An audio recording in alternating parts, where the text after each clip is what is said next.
याची महाघोर कर्मे निमाळी, खरी ज्ञान दृष्टी जया प्राप्त झाली.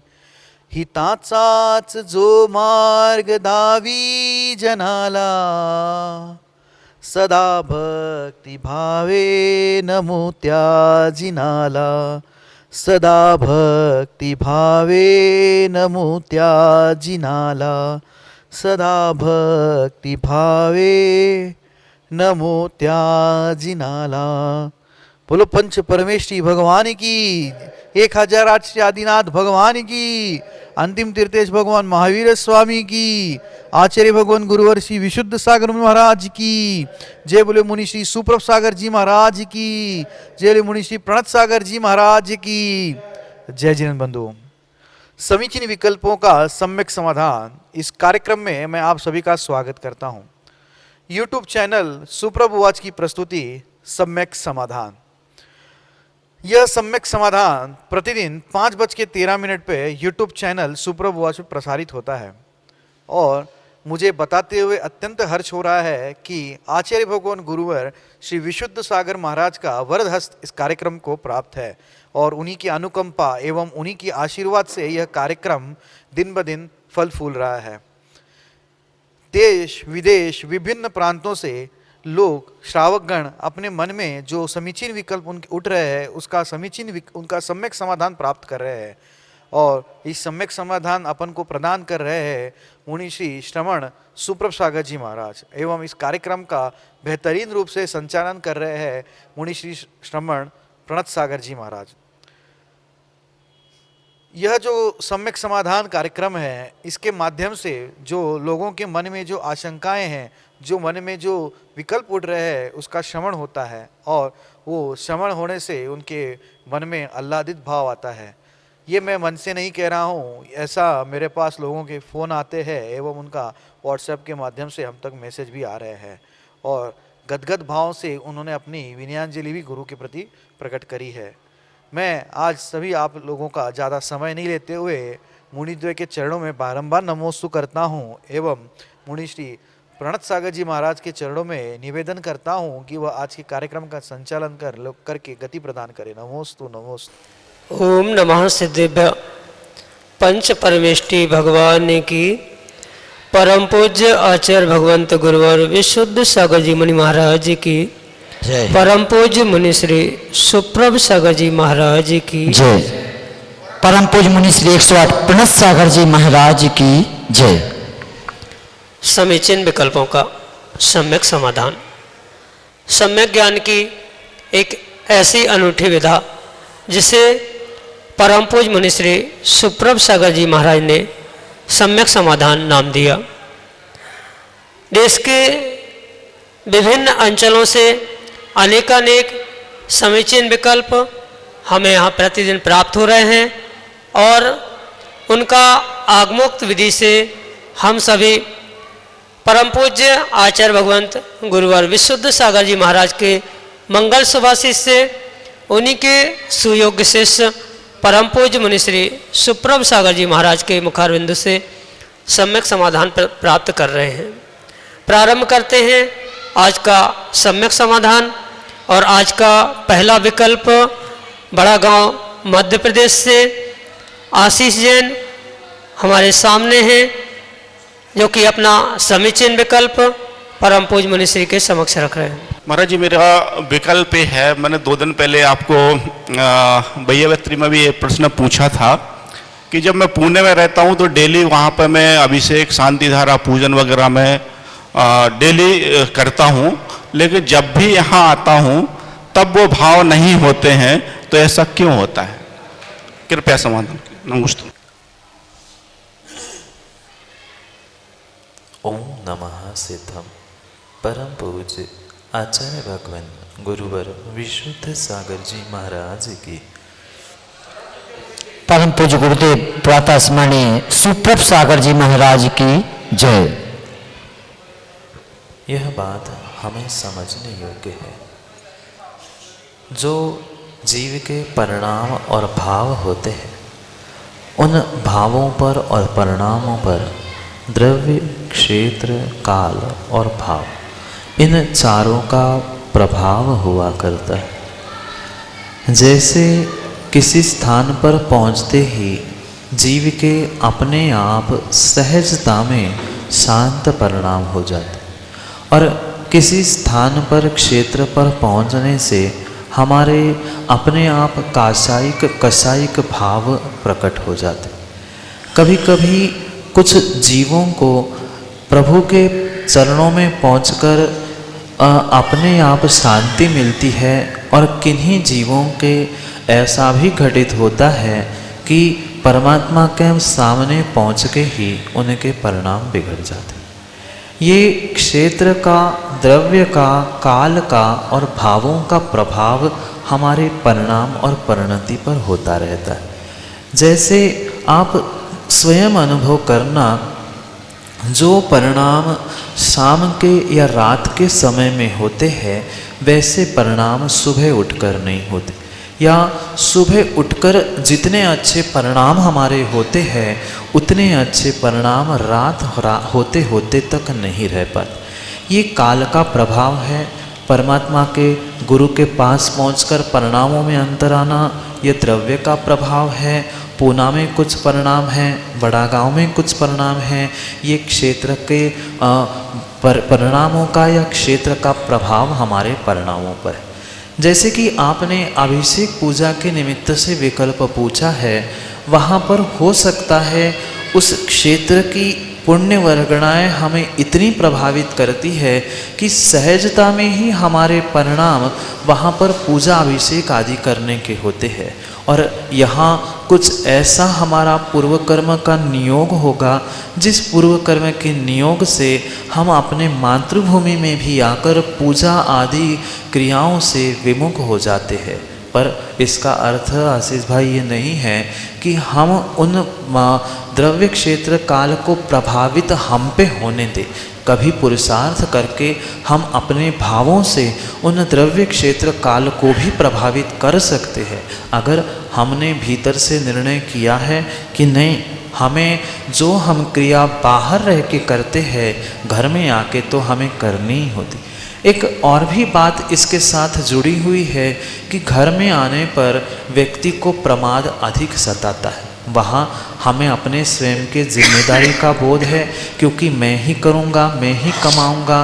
व्यापार या नौकरी के संबंध में भी आपको यह बोध है कि मैं नहीं करूँगा तो कल की व्यवस्था कौन करेगा। जैसे पैसे कमाने में बोध है, वैसे ही पुण्य क्रियाओं में, पुण्य कमाने में भी बोध है। पर घर आते ही पिता के या अन्य स्थान में पहुंचकर हमें कमाने का, दुकान आदि नौकरी जाने का जैसे विकल्प नहीं है, ऐसे ही उसकी जिम्मेदारी से हम विमुख होते हैं तो प्रमाद के निमित्त से हम देव दर्शन, पूजा पाठ, अभिषेक उससे भी विमुख हो जाते। इसलिए मैं अपने जैसी धन की जिम्मेदारी जानता हूँ, पुण्य की, धर्म की भी जिम्मेदारी पहचान कर प्रमाद छोड़कर हम पुरुषार्थ करेंगे तो हम भी अपने भावों से द्रव्य क्षेत्र को प्रभावित कर सकते हैं। यही आपके लिए सम्यक समाधान। अगले विकल्प के लिए हमारे सामने है महावीर जैन, बीरू, बड़ा गांव, टीकमगढ़, मध्य प्रदेश से, जो कि अपना समीचीन विकल्प परम पूज्य मुनिश्री के समक्ष रख रहे हैं। नमोस्तु गुरुदेव। गुरुदेव, मेरा प्रश्न है कि पुराने मंदिरों को तोड़कर नए मंदिर बनाना उचित है क्या? आगम में पूर्वाचार्यों ने जीर्णोद्धार की बात अवश्य की है, पर जीर्णोद्धार का अर्थ यह नहीं है कि हम परिपूर्ण रूप से किसी प्राचीन धरोहर को मिटाकर नई मंदिर या नई योजनाओं को आमूलित करें, यह व्याख्यान नहीं है। जहाँ जीर्णोद्धार शब्द लिखा है वहाँ स्पष्ट अभिप्राय यही है, जीर्ण का उद्धार करना, ना कि जीर्ण को मूल से ही नष्ट कर देना। जहाँ भी आगम में जीर्णोद्धार का व्याख्यान है वहाँ पर परिपूर्ण रूप से मूल धरोहर को संभालने के लिए उसकी जो डेंटिंग पेंटिंग, उसको रक्षा करने के लिए आधार स्तंभ या पुट्टी आदि जो करनी है उसको ही आगम के परिप्रेक्ष्य में जीर्णोद्धार कहा है। पर वर्तमान में जो कुछ भी विसंगति और विषमताएं आदि दिख रही है वह वास्तव में आगम के परिप्रेक्ष्य में ऐसा कोई भी व्याख्यान नहीं है। चाहे आज की ही नहीं अपितु पूर्वाचार्यों के पूर्व पुराणों के दृष्टांतों को भी आप पढ़कर देखना, जहाँ कहीं भी व्याख्यान है वहाँ नए मंदिर नए स्थानों का भी व्याख्यान है, पर कहीं भी आगम में यह बात आपको प्राप्त नहीं होगी कि किसी राजा महाराजा आचार्य आदि ने पुराने किसी धरोहर को मिटाकर नई इमारत या नई मंदिर आदि नहीं बनाया है।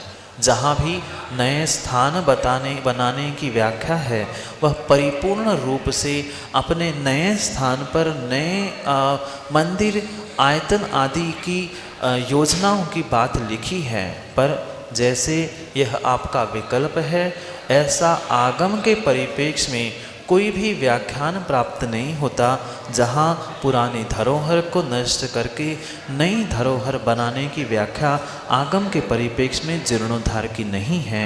यही आपके लिए सम्यक समाधान।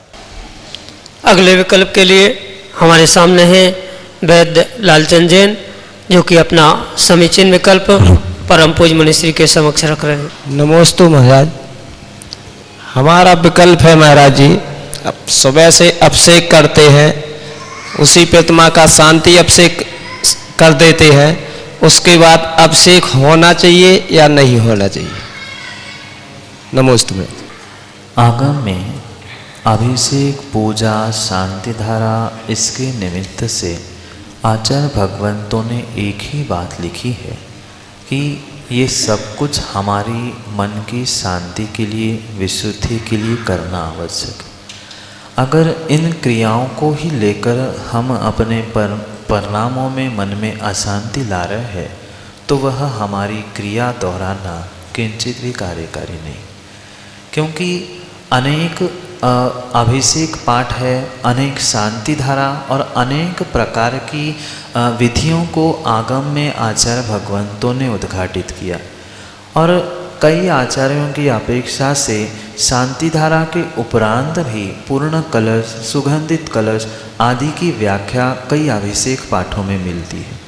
और कई स्थानों पर स्थानीय परंपरा के अनुसार अभिषेक शांति धारा के बाद अर्घ्य चढ़ाने के बाद अभिषेक नहीं किया जाता।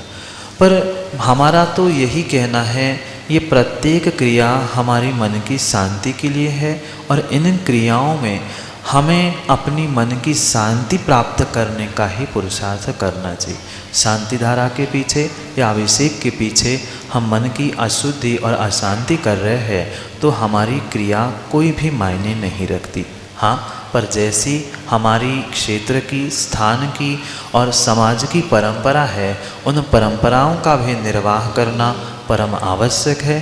कोई भी क्रिया हमारी स्थानिक परंपराओं को या आगम की परंपराओं को धक्का देकर या उनको हिलाकर कार्य करना किंचित भी उचित नहीं है। इसलिए अभिषेक के बाद शांति धारा और शांति धारा के बाद अभिषेक, ये सब कुछ हमारी वर्तमान की मन की शांति के लिए की जाने वाली और स्थानिक परंपरा के अनुसार किए जाने वाली क्रिया है।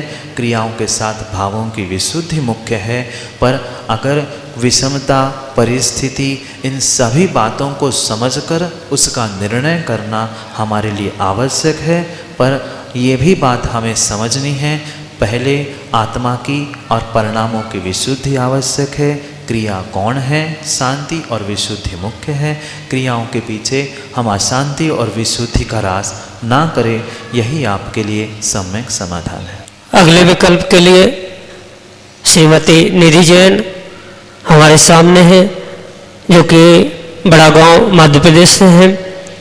अपना समीचीन विकल्प परम पूज मुनिश्री के समक्ष रख रहे हैं। इस समूह संविधान में मुझे चक्रवर्ती पर रानी बनने का सौभाग्य प्राप्त हुआ है। महाराज श्री, हमारे 6 खंड का राज तो जीत लिया, लेकिन फिर भी मन में शांति नहीं है। आप मुझे ऐसा उपाय बताइए जिससे मन के लिए शांति हो।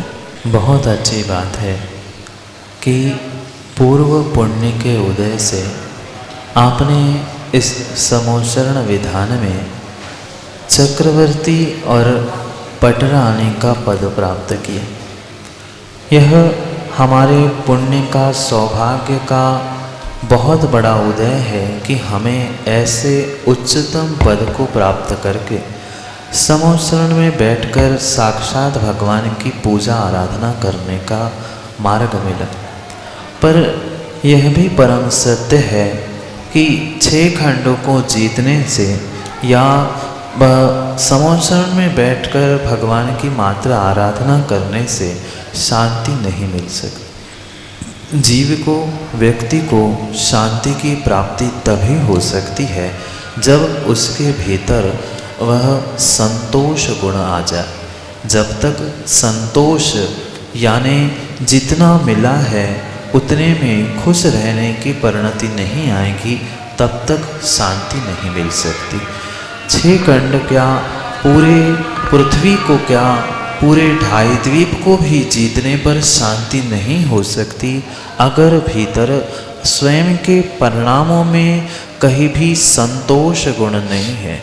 सुख पावे संतोषी प्राणी, जो यह पंक्ति प्रदान की है, इस पंक्ति के अनुसार हमें यह निर्णय करना होगा जिसके भीतर परिणामों में संतोष गुण है, जितना मिला है उतने में खुश होने की परिणति है, वही नियम से सुख और शांति को प्राप्त होता रहेगा। और इसलिए जितना अधिक प्राप्त करने की भावना है उतनी अधिक अशांति होगी।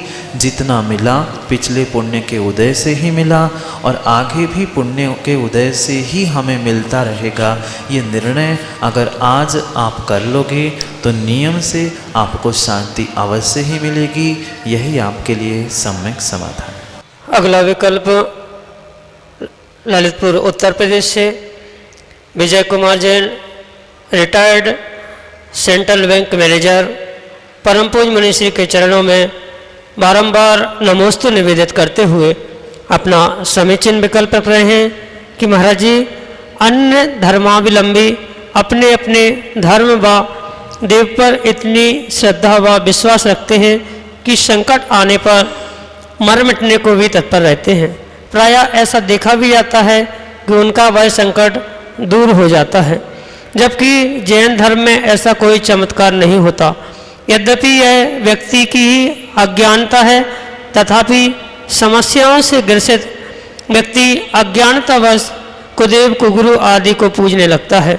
वर्तमान में यह कुरीति तेजी से फैल रही है। आज के विज्ञान के युग में हर कोई चमत्कार को नमस्कार करता है। ऐसे में सच्चे देवशास्त्र गुरु के प्रति सच्ची श्रद्धा को कैसे जगाएं जिससे कि आस्था बलवती हो। हमारे समीचीन विकल्प का सम्यक समाधान देते हुए हमारा मार्गदर्शन करने की अनुकंपा करें। नमोस्तु महाराज जी, नमोस्तु। यह हमारे वर्तमान के परिणति का, प्रमाद परिणति का ही परिणाम है कि हमारी श्रद्धा में कमी आ रही। ऐसा आगम में किंचित भी कोई अप्रमाण नहीं है। या मैं तो ये कहना चाहता हूँ विजय भैया कि कोई भी प्रथमानियों का ऐसा ग्रंथ आज वर्तमान में विद्यमान नहीं है जहाँ श्रद्धा के चमत्कार की बात ना लिखी हो। जितने पुराण ग्रंथों को आचार्य भगवंतों ने प्रथमानुयोग में अपने लेखनी से लिखा है, उन प्रत्येक ग्रंथों में, प्रत्येक दृष्टांतों में श्रद्धान की महिमा और श्रद्धान से होने वाले चमत्कारों की घटनाओं का दृष्टांत प्राप्त होता है। जैसे अंजन चोर की बात है, वह आड़म ताड़म कछु न जानम सेठ वाक्य प्रमाण। इतनी मात्र श्रद्धा रखने से वह आकाशगामिनी विद्या को प्राप्त करते हुए निकट भव्य समय में, निकट समय में अपनी मुक्ति का मार्ग प्रशस्त कर चुका। ये श्रद्धा का ही चमत्कार हुआ करता है। और जैसे कि आपने कहा है और बहुत सारे लोग मानते हैं कि चमत्कार को नमस्कार होता है, यह मात्र वर्तमान की ही नहीं, पूर्व के काल के भी कुछ जीवों की ऐसी परिणति रही कि उन्हें जहाँ चमत्कार मिला उन्होंने वहीं पर नमस्कार किया। पर वास्तव में ना हमारे जैन दर्शन में ऐसा कोई व्याख्यान है कि चमत्कार होने पर ही नमस्कार हो, पर अपितु हमारे जैन दर्शन की व्याख्या यह है कि तुम इस प्रकार से श्रद्धा से नमस्कार करो, वहाँ पर चमत्कार उद्घाटित होगा। जैसे आचार्य भगवंत समंतभद्र स्वामी के जीवन कथानक के विषय में आता है, उन्हें जिस व्याधि ने पीड़ित किया था, उस व्याधि के कारण वे भस्मक व्याधि के निमित्त से अनेक स्थानों पर पहुँचते पहुँचते एक स्थान पर पहुँचते ही वहाँ पर उनकी वह भस्मक व्याधि पीड़ा नष्ट हुई। राजा ने उन्हें उस पाषाण खंड को नमस्कार करने की प्रेरणा की, पर उन्होंने अपनी इतनी प्रचंड श्रद्धा और विश्वास से काम किया। उन्होंने जहाँ नमस्कार किया वही पाषाण खंड से चंद्र प्रभु भगवान प्रकट हो गए। ऐसे अनेक श्रद्धा के चमत्कार हमारे आगम में लिखे हैं, पर हमारे जैन दर्शन में चमत्कार को नमस्कार नहीं, अपितु नमस्कार को नमस्कार ऐसे करो कि जहाँ चमत्कार उद्घाटित हो, ऐसी व्याख्या की गई है। और वर्तमान के परिप्रेक्ष्य में जो इस चमत्कारों के पीछे लगे हैं, वास्तव में उनको आगम, देव, शास्त्र, गुरु आदि के प्रति विश्वास श्रद्धान का अभाव होने के कारण मात्र वे चमत्कारों को खोज रहे हैं। जिनके पास श्रद्धान विश्वास होता है, वह ऐसा प्रचंड श्रद्धा से युक्त होकर नमस्कार करते हैं, और जहाँ वे नमस्कार करते हैं वहाँ अपने आप चमत्कार उद्घाटित होता है। जैसे कि आपका विकल्प है कि ऐसा कौन सा कार्य किया जाए जिससे वर्तमान में हमारी यह श्रद्धा और वृद्धि को प्राप्त हो जाए। बहुत अच्छी बात तो यही है, जो पुराण ग्रंथों में ऐसे अनेकानेक दृष्टांतों की जो व्याख्या की है, उन अनेकानेक दृष्टांतों को हमें समय समय पर पढ़ते हुए आने वाली पीढ़ी को उनके विषय में उन दृष्टांत, कथानक आदि के द्वारा समझाना बहुत आवश्यक है। इसके अभाव में किंचित भी हमारे और आने वाले पीढ़ी का श्रद्धान बढ़ने वाला नहीं है। इसलिए चाहे किसी को चमत्कार की आवश्यकता हो, किसी को नमस्कार की आवश्यकता हो, या अन्य किसी भी प्रकार की श्रद्धा को प्राप्त करने के साधनों की आवश्यकता हो, प्रत्येक स्थान पर पूर्व में घटित जितने जितने दृष्टांत हैं उनको समझकर, प्रथमानुयोग पढ़कर और पुनः देव शास्त्र गुरु को और या अपने जीवन में घटित कुछ ऐसी घटनाओं को समझकर अपने श्रद्धान को दृढ़ करने का पुरुषार्थ हमें करना होगा। मात्र चमत्कारों पर अगर हम नमस्कार करके श्रद्धान कर रहे हैं तो वह हमारा श्रद्धान सम्यक नहीं है। मात्र अन्य ही दर्शन में नहीं, अपितु अपने भी दर्शन में ऐसे जो दृष्टांत घटित हुए, 2-3 जिनके नाम हमने लिए, उसके अलावा भी अनेकानेक ऐसी घटनाएं हैं जिनको हमें पढ़ना और पढ़ाना होगा, जिससे हमारी श्रद्धा और बलवती होगी। यही आपके लिए सम्यक समाधान है। अगला विकल्प बड़ा गांव टीकमगढ़ मध्य प्रदेश से श्रीमती पुष्पा जैन परम पूज्य मनीषी के चरणों में कोटि कोटि नमोस्तु निवेदित करते हुए अपना समीचीन विकल्प रख रहे हैं कि महाराज जी, भावों के बाद क्रिया की प्रधानता है या क्रिया के बाद भावों की? हमारे समीचीन विकल्प का सम्यक समाधान करने की अनुकंपा करें। नमोस्तु महाराज जी, नमोस्तु। आगम में चाहे श्रावक हो चाहे साधु, उन दोनों के निमित्त से अनेक प्रकार की क्रियाओं का व्याख्यान किया। जैसे श्रावकों के 6 आवश्यक है, वैसे ही श्रवणों के साधुओं के भी 6 आवश्यकों की व्याख्या की। चाहे आवश्यक हो चाहे अन्य मूलगुण रूप क्रिया हो, उन प्रत्येक क्रियाओं के साथ साथ भावों की भी विशुद्धि और भावों की भी आवश्यकता है। जैसे कि कल्याण मंदिर स्तोत्र में आचार्य भगवंत कहते हैं, यस्मात् क्रिया प्रतिफलंती न भाव शून्य। भाव से शून्य हुई क्रिया यानी भाव से रहित क्रिया जो भी है वह कभी भी फलवती नहीं हो सकती। इसलिए ऐसा कोई क्रम नियामक नहीं बनाया जा सकता कि पहले क्रिया आवश्यक है फिर भाव आवश्यक है, या पहले भाव आवश्यक है फिर क्रिया आवश्यक है। परंतु आगम के परिप्रेक्ष्य में परम सत्य बात तो यही है कि हमें मात्र क्रिया भाव भिन्न भिन्न समझने की आवश्यकता नहीं है, अपितु क्रिया के साथ साथ ही भावों को और भावों के साथ साथ ही क्रिया को समझना परम आवश्यक है। मात्र बिना भावों से क्रिया की जा रही है तो वह भी काम की नहीं है, और क्रियाओं को छोड़कर भी मात्र भावों को किया जा रहा है तो भी वह भाव कार्यकारी नहीं है। जैसे क्रिया के साथ साथ भावों की कीमत है, ऐसे ही भावों के साथ साथ क्रिया की कीमत है। दोनों भी एक दूसरे से अधूरे आधे ही कहे जा सकते हैं। और यह भी उचित नहीं है हमारा चिंतन कि प्रधानता किसकी होनी चाहिए, क्रिया की कि भावों की, या भावों की कि क्रिया की। आगम के परिप्रेक्ष्य में प्रत्येक क्रिया करते समय क्रिया और भाव इन दोनों की भी युगपत ही आवश्यकता है। ऐसा कतई संभव नहीं है कि हम पहले अच्छे भाव कर ले और फिर आधे घंटे बाद अच्छी क्रिया कर ले, या पहले अच्छी क्रिया कर ले और फिर अच्छे भाव कर ले। जिस समय हम अच्छी क्रियाओं को क्रियान्वित कर रहे हैं उसी समय में हमें अच्छे भावों को भी प्राप्त करना बहुत बहुत आवश्यक हुआ करता है। अगर भाव अच्छे हैं और क्रिया बुरी है तो हमें सम्यक फल नहीं मिलेगा, या हमारी भाव खराब है और क्रिया अच्छी चल रही है या उसका उल्टा भी कार्य है तो किंचित भी हमें न क्रिया का न भाव का फल मिलेगा, अपितु वहाँ पर हमें हो सकता है मायाचारी का ही फल मिलेगा।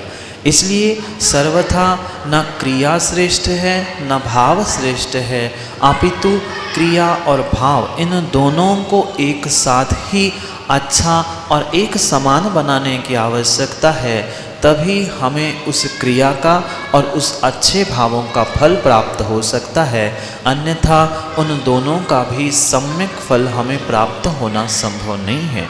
इसलिए प्रधानता क्रिया के साथ भावों की और भावों के साथ क्रिया की युगपत है, उसमें कोई भी क्रम आगे पीछे नहीं किया जा सकता। दोनों को युगपत अच्छा करने की आवश्यकता है। यही आपके लिए सम्यक समाधान। जय जिन बंधु, हम सभी लाभ ले रहे थे सम्यक समाधान इस कार्यक्रम का। समीचीन विकल्पों का सम्यक समाधान यह कार्यक्रम प्रतिदिन 5:13 पे यूट्यूब चैनल सुप्रभ वाच पे प्रसारित होता है। इसका पुनः प्रसारण फेसबुक के माध्यम के द्वारा भी होता है। फेसबुक पर आप सर्च कर लीजिए श्रवण सुप्रभ सागर जी या श्रवण सुप्रभ वाच, तो आपको पेज मिलेगा। उस पेज के माध्यम से हम इसका प्रसारण करते हैं। अगर आपके मन में कोई आशंकाएं हैं, कोई समीचीन विकल्प है जिसका आप समाधान चाहते हो, जिसका आप सम्यक समाधान चाहते हो, तो आप हमसे ज़रूर जुड़िएगा। नीचे डिस्क्रिप्शन में एवं पट्टी पे जो नंबर चल रहे हैं उसके वो व्हाट्सएप के नंबर के माध्यम के द्वारा आप हम तक ऑडियो मैसेज या टेक्स्ट मैसेज के माध्यम से आप हम तक आपका समीचीन विकल्प भेज सकते हैं। और मैं आपकी सुविधा के लिए या फिर आपको एक बार याद दिलाने के लिए मैं नंबर दोहराता हूँ, 8707548811, 8707548811।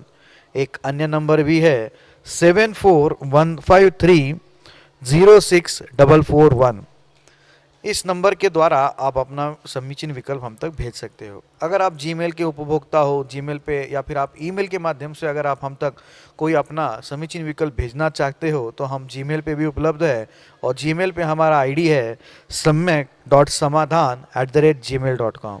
तो इस आईडी के माध्यम के द्वारा भी आप हम तक समीचीन विकल्प भेज सकते हो। मैं एक बात और बताना चाहूँगा आप लोगों को कि शाम को 7:40 पे प्रतिदिन जिनवाणी चैनल पे मुनिश्री की अमृतवाणी बहती है, और उस अमृतवाणी का लाभ आप जिनवाणी चैनल के माध्यम से ले सकते हो। मैं मुनिद्वय के चरणों में बारंबार नमोस्तु करता हूँ और यह आज का कार्यक्रम समाप्त करता हूँ। मुनिश्री के चरणों में नमोस्तु। जय नमोस्तु नमोस्तु।